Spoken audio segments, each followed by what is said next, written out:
Hi friends, అందరికీ నమస్తే. Welcome to Mahadeva creations. ఎలా ఉన్నారు అందరూ? నేనైతే చాలా బాగున్నాను. అందరూ కూడా బాగున్నారని అనుకుంటున్నాను.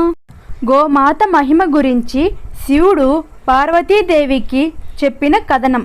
గోవును పూజించిన సర్వ పాపములు నశించును. గోమాత నందు ఎంతమంది దేవతలు ఉన్నారో మీకు తెలుసా?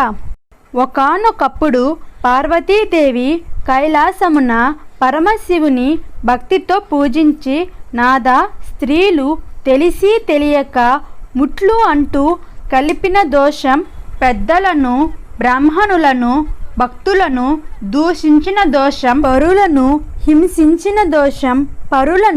హింసించిన పాపం ఏ విధముగా పరిహారం అగునో చెప్పవలసినదిగా ప్రార్థింపగా, దయామయుడగు పరమశివుడు, ఓ పార్వతి, గోమాత నందు సమస్త దేవతలు కలరు.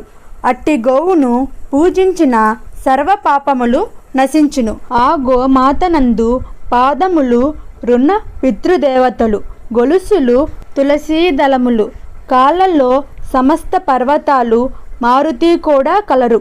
నోరు లోకేశ్వరం, నాలుక 4 వేదములు, భ్రూమధ్యంబున గంధర్వులు, దంతాన గణపతి, ముక్కున శివుడు, ముఖమున జ్యేష్ఠాదేవి, కళ్ళల్లో సూర్యచంద్రులు, చెవులలో శంకు చక్రాలు, కొమ్ములలో యమ ఇంద్రులు ఉన్నారు.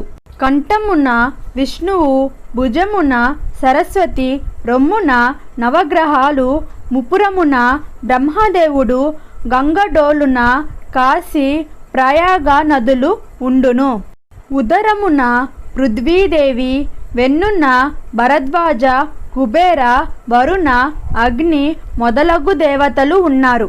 ఉదరమున సనక, సనంద, సనత్కుమారులు, తోకన చంద్రుడు, తోక కుచ్చున సూర్యకిరణములను, తోలు ప్రజాపతి, రోమావళి, త్రిశంతకోటి దేవతలు, పిరుదుల ఎందు పితరులు, కర్రి కావేరి బోలు, పాదుగు పుండరీకాక్షని బోలు, స్తనాలు 7 సముద్రాలు, పాలు సరస్వతీ నది, పెరుగు నర్మదా నది, నెయ్యి అగ్ని బొడ్డున శ్రీకమలం, అమృతం కడుపులో ధరణీ దేవతలు, గోపచింతగంగ, యమున, ప్రయాగ, త్రివేణి, గోమయంలో శ్రీ మహాలక్ష్మి కలదు.